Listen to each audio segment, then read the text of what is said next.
किसी भी व्यक्ति के लिए कर्ज लेना बहुत बड़ी मुश्किल और समस्या का काम होता है। कर्ज में डूबा हुआ व्यक्ति हमेशा चिंताओं से घिरा रहता है, मानसिक परेशानियों से घिरा रहता है और कई बार तो कर्ज न चुकाने के चक्कर में वो इंसान ऐसे ही मर जाता है। और जो इंसान बिना कर्ज चुकाए मरता है, उसे अगला जन्म कर्ज चुकाने के लिए अवश्य लेना ही पड़ता है, क्योंकि कुदरत का नियम है कि आपने कर्ज लिया है तो भुगतान भी आपको ही करना पड़ेगा। दोस्तों, मैं हूं प्रदीप तलरेजा। चलो कुछ अच्छा सुनते हैं एक छोटी सी कहानी से। आइए। एक सेठ बहुत ही दयालु थे और धर्म कर्म में भी बहुत यकीन रखते थे। उनके पास जो भी व्यक्ति उधार मांगने आता था वो उसे कभी मना नहीं करते थे। और सेठ जी अपने मुनीम को बुलाते और उस उधार मांगने वाले को उधार दे दिया करते। उससे सिर्फ इतना ही पूछते थे, भाई तुम उधार कब लौटाओगे, इस जन्म में या अगले जन्म में। जो लोग ईमानदार होते थे वो सेठ जी से कह देते कि सेठ जी हम तो उधार इसी जन्म में चुकता कर देंगे। और कुछ लोग ज़्यादा होशियार, चालाक या बेईमान होते थे, वो सेठ जी से कहते, सेठ जी हम तो आपका कर्ज अगले जन्म में उतारेंगे। और अपनी चालाकी से वो अपने मन ही मन खुश होते थे और सोचते थे सेठ भी क्या मूर्ख है, अगले जन्म में उधार वापसी की उम्मीद लगाए बैठा है। ऐसे लोग मुनीम से पहले ही कह देते थे कि वो अपना कर्ज अगले जन्म में लौटाएंगे। और मुनीम भी उनसे कुछ भी नहीं पूछता था और किसी से कुछ भी नहीं कहता था। जैसा जो कहता मुनीम वैसा ही खाते में लिख देता था। एक दिन एक चोर सेठ जी के पास उधार मांगने पहुंचा। उसे मालूम था कि सेठ अगले जन्म तक के लिए उधार दे देता है। हालांकि उसका मकसद उधार लेने का नहीं था, उसकी तिजोरी देखने का था। चोर ने सेठ से कुछ रुपए उधार मांगे और सेठ ने मुनीम को बुलाकर उसको देने को कहा।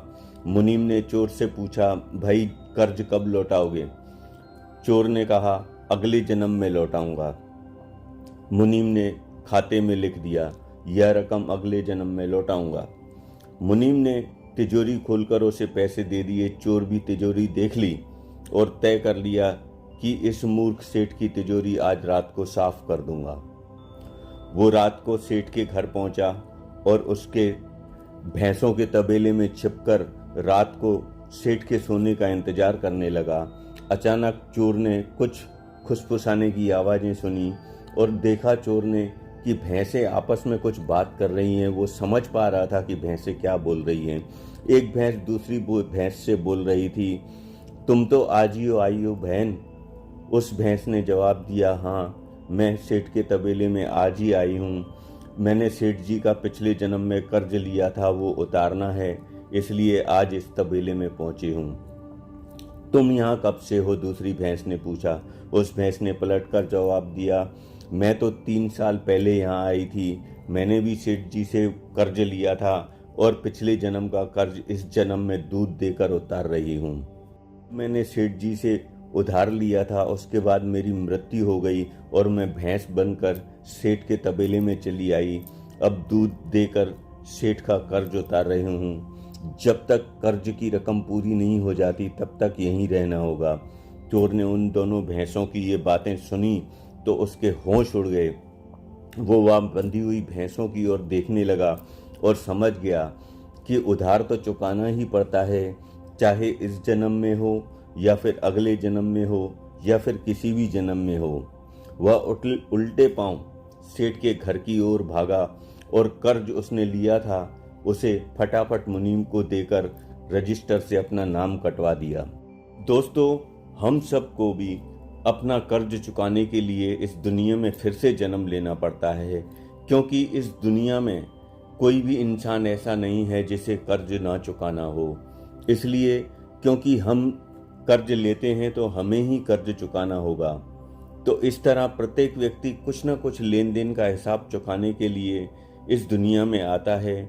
फिर वो कभी बेटा बनकर होता हो, कोई बेटी बनकर आता हो, कोई पिता बनकर आता है तो कोई माँ बनकर आता है, तो कोई बेटी, कोई पत्नी, कोई बहू, कोई मित्र, कोई रिश्तेदार बनकर आता है। दोस्तों, चाहे कुछ भी हो जाए, अगर हमें अगले जन्म का इंतजार नहीं करना है, तो हमें इसी जन्म में अपने कर्म इस हिसाब से करने होंगे कि हमें किसी का कुछ देना बाकी ना हो, और सत्कर्म करें और सत्कर्म करते हुए अपने जीवन को व्यतीत करें और अपना जीवन खुशहाल बनाएं। किसी का हक ना मारें, किसी का हक ना दबाएं और किसी का कर्जा अपने ऊपर लेकर ना मरें, जिससे हमें फिर से जन्म लेना पड़े। आप सभी खुश रहें, खुशहाल रहें, आबाद रहें।